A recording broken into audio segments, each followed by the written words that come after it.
السلام عليكم ورحمة الله. من الفضائية الإريترية نقدم لكم نشرة الأخبار والمستهل بأبرز العناوين. جهود لتطوير رعاية الطفولة في إقليم عنسبة.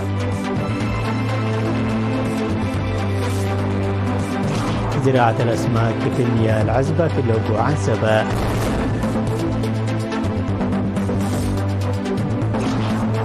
إحياء يوم المزارعين في مشتل حلحلة.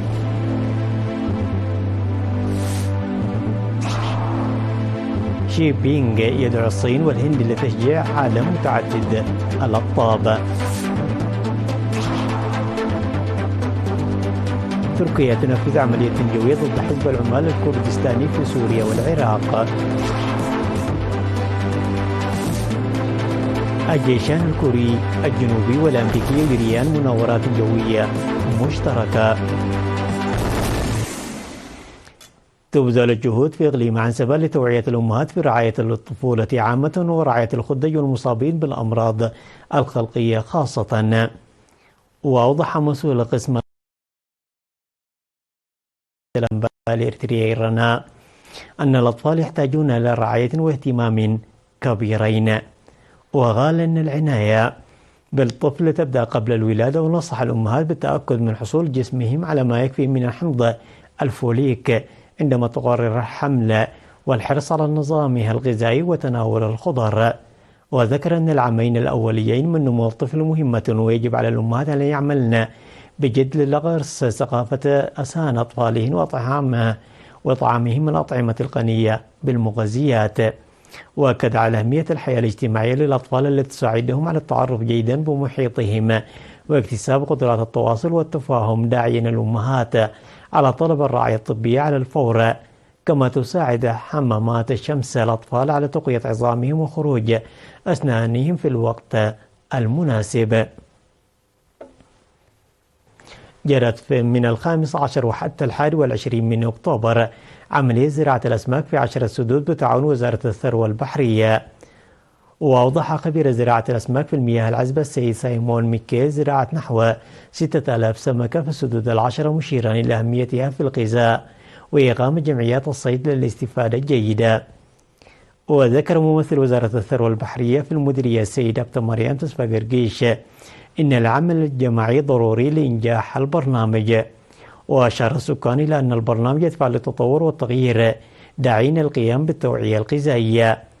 من جانبها أوضحت مسؤولة التنمية الاقتصادية في مديرية لوجو عنسبة السيدة إليسا رستهم بأن توظيف ممثل لوزارة الثروة البحرية في المديرية يساهم كثيرا لفعالية العمل، منادية جميع إدارات الضواحي للمتابعة والعناية بالأسماك. تم إحياء يوم المزارعين في 18 من أكتوبر في مركز حلحلة للأبحاث الزراعية. وقيم الأعمال التي قام بها عامي 2023-2024 والتعرف بالبذور المحسنة. وقدم في المناسبة توضيحا حول تجارب الذرة الشامية والقمح وتطوراتها، وبحث الخضروات والفاكهة وكيفية إعادة الأراضي المنجرفة إلى طبيعتها وحماية مجاري السيول واستقرارها وتحسين البذور، وبحث الآفات وأمراض النبات وحماية الموارد الطبيعية والأعمال البحثية في الثروة الحيوانية وإنتاج العلف الأخضر وإدارة المزارع والمشاتل وغيرها. وأوضح مسؤول المعهد الوطني للأبحاث الزراعية في وزارة الزراعة السيد سقاي برهاني أن الهدف الرئيسي ليوم المزارعين هو تقييم الأعمال البحثية التي أجراها الخبراء واستفادة المزارعين منها. وقال المزارع برهان مفلا من المشاركين أن وزارة الزراعة تساعدهم في زيادة إنتاجهم من خلال تزويدهم بالمحاصيل البحثية والتي اكتسبوا منها الكثير من الدروس والخبرة، مذكرا بضرورة تنظيم مثل هذه المحاضرات بشكل مستمر. حضر يوم المزارعين الذي نظمه المعهد الوطني للبحوث الزراعية في حلحلة وزير الزراعة سيد رفاين برهي ومسؤولون في الوزارة ومهنيون زراعيون وإدارة المنطقة. أفاد رئيس جمعية تربية النحل في الإقليم الأوسط السيد هبتاب جهاد تواصل العمل لرفع الإنتاج كما ونوعا. وقال أن الجمعية تعمل لإنتاج العسل الجيد وتقديمه للمواطنين بأسعار مناسبة، مشيدا بتعاون وزارة الزراعة وإدارة الإقليم الأوسط. وأشار إلى قيام وزارة الزراعة بالتدريب عبر خبراء من الخارج وتقديم أدوات تربية النحل بأسعار رمزية وإدخال معدات فحص الجودة. وذكر المهندس محاري جبريل يسوس من كلية مي نفحي بأن نماذج العسل التي أخذها إلى المجر أثناء الدراسة وجدت الأبحاث التي جرت عليها بأنها الأفضل من بين 7 دول. عقد قائد شرطة الإقليم الجنوبي العقيد ميكيل تخلية اجتماعات مع سكان مديريات ميمنة وصرونة وميعين حول الحفاظ على القيم السمحة والتعاون مع الشرطة لإحلال السلم والأمن الأهلي. وأوضح العقيد ميكيل في الاجتماعات التي حضرها عمال المؤسسات الحكومية ورجال الدين وأعضاء قوات الدفاع أن الجرائم والمخالفات منبوذة بالقيم والمعتقدات الدينية، داعيا الشعب لمكافحتها بوعي. وأشار إلى ارتكاب 89 جريمة و281 مخالفة في المديريات الثلاث هذه السنة، مشيدا بدور ومساهمة الشرطة الأهلية. وذكر المجتمعون بأن الجرائم المرتكبة ليست خفية عن عيون الشعب، وعلى جميع قطاعات المجتمع للعمل المنسق مع الشرطة لكشف الجرائم وتقديم الجنات أمام القانون والقيام بحماية توعوية والقيام بحملة توعوية في الشباب واتخاذ الإجراءات الصارمة لمحاربة الظواهر المشينة قبل استفحالها. عقد تنظيم الجبهة الشعبية للديمقراطية والعدالة في إيطاليا مؤتمره السادس في 20 من أكتوبر في مدينة ميلانو. وانتخب المندوبون بعد مناقشة تقرير اللجنة التنفيذية ومراجعة أنشطة الفرع لجنة تنفيذية جديدة لمدة عامين. وقدم في المؤتمر الذي حضره ممثلو مختلف التنظيمات الشبابية وقنصل إريتريا العام السيد تخلى سنبت إمام ورئيس اللجنة الوطنية السيد عقباي جبر مدهن قدم تنويرا إرشاديا. وفي الختام عرب المندوبون عن امتنانهم للشباب الذين عملوا بجد وتفاني وتمنوا للجنة التنفيذية جديدة وقتا موفقا في العمل. في غضون ذلك تم الاحتفال بالذكرى 50 لمهرجان بولونيا في 20 من أكتوبر في بولونيا. حضر المناسبة التي نظمتها اللجنة الإعلامية الإيطالية لإحياء ذكرى الصداقة بين الشعب الإريتري ومدينة بولونيا أعضاء الجالية الإريترية في بولونيا وأعضاء الاتحاد الوطني للشباب وطلبة إريتريا والإيطاليين أصدقاء إريتريا والإريتريين. وعرب المشاركون عن أمنيتهم وتطلعاتهم في استمرار تنمية علاقات الصداقة والأخوة بين الجالية الإريترية مع شعب بولونيا والشعب الإيطالي بشكل عام. من جهة أخرى عقد فرع الاتحاد الوطني لشباب وطلبة إريتريا فرع ألمانيا اجتماعه نصف السنوي يوم 13 والثاني عشر والثالث عشر من أكتوبر. وقدمت رئيسة الفرع السيدة لؤلؤة تولي تقريرا في الاجتماع عن الأنشطة والبرامج التي تم تنفيذها في النصف الأول من العام 2024، وحثت جميع الأعضاء على العمل الجاد كما هو الحال دائما لتحقيق البرامج الجارية تنفيذها. جرت في مديرية صرون انتخابات إدارات ضاحيتي غونزابو وغوبلي لتبديل الإدارة التي توقفت عن العمل لأسباب مختلفة. ودعم ممثل مدير المديرية السيد هايلي منقشة في المناسبة الإدارة المنتخبة على تقديم خدمات إدارية جيدة ومتفانية، وتعهد المدراء المنتخبون على العمل المسؤول.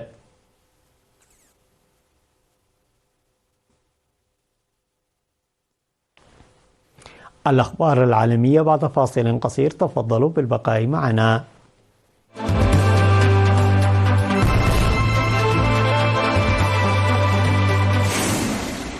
أبلغ الرئيس الصيني شي جين بينغ رئيس الوزراء الهندي خلال أول اجتماع ثنائي رسمي بينهما منذ 5 سنوات إن البلدين يجب أن يعززا التعاون بينهما بحسب وسائل إعلام صينية.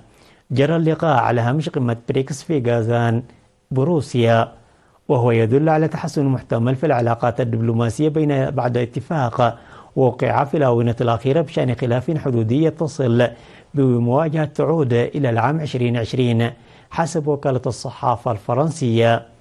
ونقل التلفزيون الرسمي الصيني عن شي قوله لمودي إن المصلحة الأساسية للبلدين وشعبيهما تقتضي بأن يكون لدى الصين والهند فهم عميق لمسار التاريخ ومسار تطور علاقاتهما. من جانب آخر دعا شي جيبينغ الصين والهند إلى تحمل مسؤولياتهم الدولية وأن يكونا قدوة للدول النامية عبر المساهمة خصوصا في تشجيع عالم متعدد الأقطاب. من جهته قال مودي أن الثقة المتبادلة ستوجه العلاقات مع الصين. أعلنت وزارة الدفاع التركية أنها قصفت 32 هدفا لحزب العمال الكردستاني وحلفائه في شمال العراق وسوريا ردا على هجوم استهدف أنقرة وخلف 5 قتلى على الأقل. وقالت الوزارة في بيان أنه تم تنفيذ عملية جوية ضد أهداف إرهابية في شمال العراق وسوريا وما مجموعه 32 هدفا تابعا للإرهابيين تم تدميرها بنجاح. وأشارت إلى أن هذه العمليات الجوية مستمرة وغير بعيدة عن تركيا. أعلن الرئيس التركي رجب طيب أردوغان مقتل 4 وإصابة 14 آخرين في هجوم وصفه بالإرهابي على مركز الشركة التركية لصناعة الطيران والفضاء توساتش في أنقرة. في حين أكد وزير الداخلية التركي تحييد شخصين نفذا الهجوم.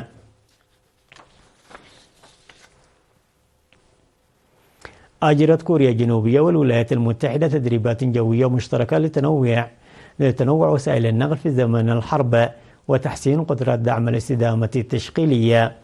وقالت وزارة الدفاع الكورية الجنوبية أن التدريبات استمرت لمدة 3 أيام. وأظهر مقطع فيديو نشر لوزارة طائرات عسكرية وهي تقوم بإسقاط إمدادات عسكرية من الجو كجزء من التدريبات. وقالت الوزارة أن هذا التمرين حشد طائرة جوانغ للتحقق من قدرة الطائرات العمودية. وتأتي التدريبات وسط توترات شديدة مع كوريا الشمالية وروسيا. أعلنت وزارة الدفاع المكسيكية سقوط 19 شخصا يشتبه بانتمائهم لعصابة في تبادل إطلاق النار خارج عاصمة ولاية سونولي فيما اعتقل زعيم عصابة محلي.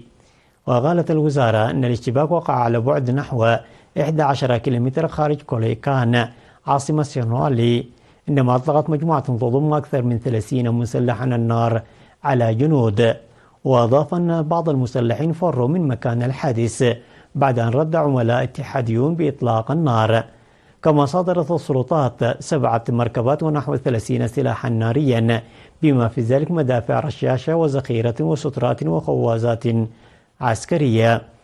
واندلعت أعمال عنف في الولاية الواقعة على ساحل المحيط الهادئ في غرب المكسيك منذ اعتقال زنبودي في أواخر يوليو الماضي. تذكير بالعناوين مرة أخرى. جهود لتطوير رعاية الطفولة في إقليم عنسبة. زراعة الأسماك في المياه العذبة في لب عنسبة.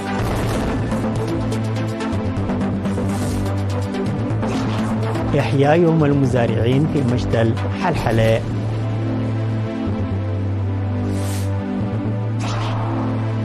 شي جين بينغ يدعو الصين والهند لتشجيع عالم متعدد الأقطاب. تركيا تنفذ عملية جوية ضد حزب العمال الكردستاني في سوريا والعراق.